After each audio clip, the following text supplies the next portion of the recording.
وارث علم انبیاء باقر العلوم امام محمد باقر علیہ السلام کی ولادت باسعادت یکم رجب 57 ہجری یوم جمعہ مدینہ منورہ میں ہوئی۔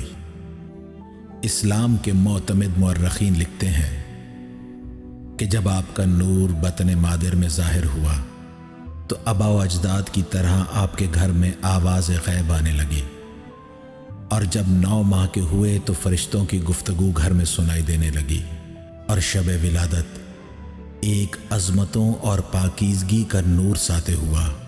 آپ کی والدہ کا نام فاطمہ بنت الحسن علیہ السلام ہے، جو کہ ام عبداللہ کے نام سے معروف تھیں۔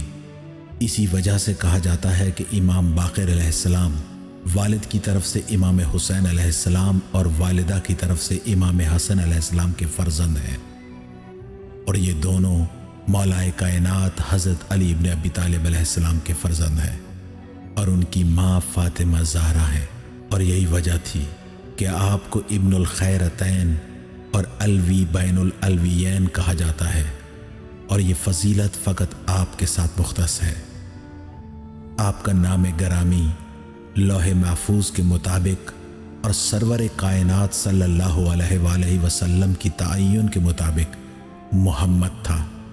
آپ کی کنیت ابو جعفر تھی، اور آپ کے القاب بہت زیادہ تھے، جن میں باقر، شاکر اور ہادی نے شہرت پائی۔ آپ کا نام باقر کا مطلب کچھ لوگوں کو نہیں معلوم کہ یہ نام لوح محفوظ میں پہلے سے کیوں لکھا گیا۔ دراصل لفظ باقر بقر سے مشتق ہے، اور اس کے معنی ہے شک کرنا، یعنی کھول دینا، کسی چیز میں وسعت پیدا کرنا۔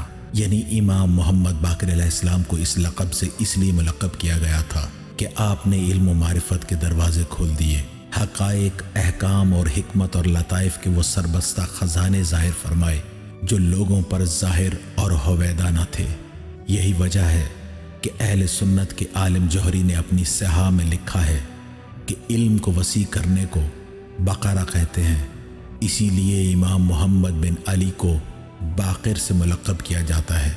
اہل سنت کے علامہ سبط ابن جوزی کا کہنا ہے کہ کثرت سجود کی وجہ سے چونکہ آپ کی پیشانی وسیع تھی، اس لیے آپ کو باقر کہا جاتا ہے، اور ایک وجہ یہ بھی ہے کہ دنیا کے علوم آپ کے اندر جمع تھے، جس کو آپ نے کھول کھول کر لوگوں تک پہنچایا، اور علم کو وسعت دینے کی وجہ سے آپ کو یہ لقب دیا گیا۔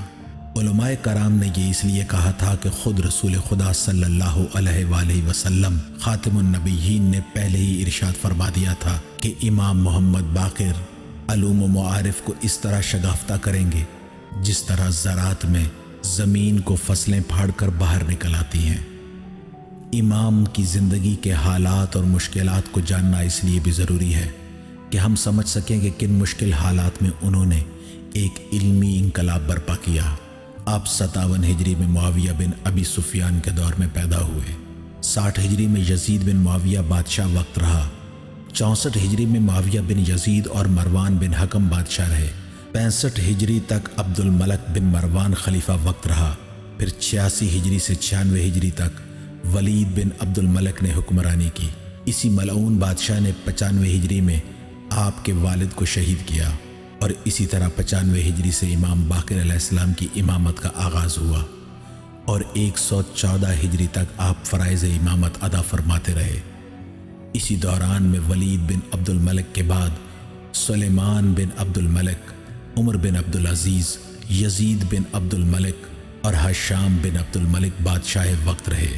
امام محمد باقر علیہ السلام 2.5 سال کے بچے تھے کہ آپ کو حضرت امام حسین علیہ السلام کے ہمراہ وطن عزیز مدینہ منورہ چھوڑنا پڑا، پھر مدینہ سے مکہ اور وہاں سے کربلا تک کی تکالیف، دکھ اور اذیتیں برداشت کرنا پڑیں۔ اس کے بعد واقعہ کربلا کے مصائب دیکھے، کوفہ اور شام کے بازاروں اور درباروں کا حال دیکھا۔ 1 سال تک ملک شام میں قید رہے، پھر وہاں سے چھوٹ کر 8 ربیع الاول 62 ہجری کو مدینہ منورہ واپس آئے۔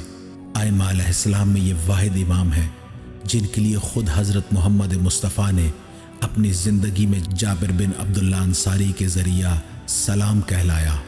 امام علیہ السلام کا یہ شرف اس درجہ ممتاز ہے کہ آل محمد میں سے کوئی بھی اس کی ہمسری نہیں کر سکتا۔ مورخین کا بیان ہے کہ سرور کائنات ایک دن اپنی آغوش مبارک میں حضرت امام حسین علیہ السلام کو پیار کر رہے تھے کہ ناگہاں آپ صلی اللہ علیہ وآلہ وسلم کے صحابی خاص جابر بن عبداللہ انصاری حاضر ہوئے۔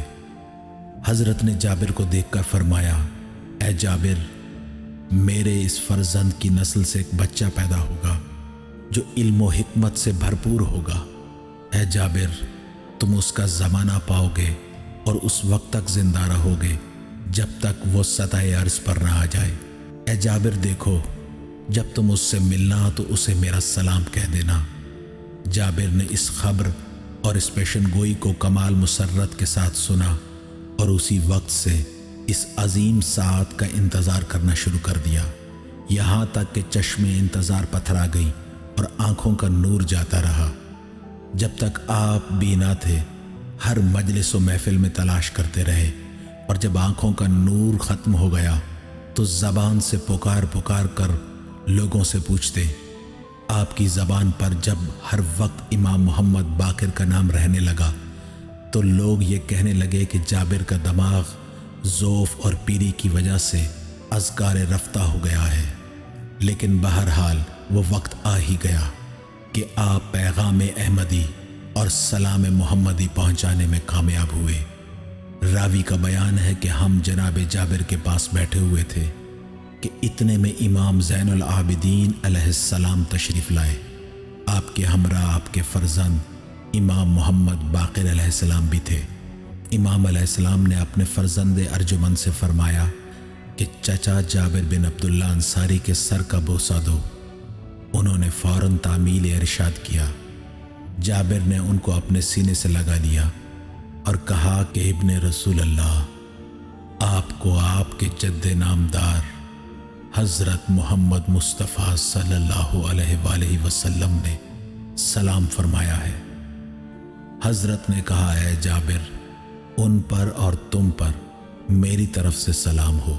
اس کے بعد جابر بن عبداللہ انصاری نے آپ سے شفاعت کے لیے ضمانت کی درخواست کی۔ آپ نے اسے منظور فرمایا اور کہا کہ میں تمہارے جنت میں جانے کا ضامن ہوں۔ اہل سنت کے عالم علامہ محمد بن طلحہ شافعی کا بیان ہے کہ حضرت نے یہ بھی فرمایا تھا کہ اے جابر، میرا پیغام پہنچانے کے بعد بہت کم عرصہ زندہ رہو گے۔ چنانچہ ایسا ہی ہوا۔ اہل سنت کے علامہ جامی نے ایک روایت لکھی ہے کہ راوی بیان کرتا ہے کہ میں حج کے لیے جا رہا تھا۔ راستہ پر خطر اور انتہائی تاریک تھا۔ جب میں لق و دق صحرا میں پہنچا تو ایک طرف سے کچھ روشنی کی کرن نظر آئی۔ اس کی طرف دیکھ ہی رہا تھا کہ ناگہاں ایک 7 سال کا لڑکا میرے قریب آ پہنچا۔ میں نے سلام کا جواب دینے کے بعد اس سے پوچھا کہ آپ کون ہیں، کہاں سے آ رہے ہیں اور کہاں کا ارادہ ہے، اور آپ کے پاس زاد راہ کیا ہے؟ تو اس نے جواب دیا، سنو، میں خدا کی طرف سے آ رہا ہوں اور خدا کی طرف ہی جا رہا ہوں۔ میرا زاد راہ تقویٰ ہے۔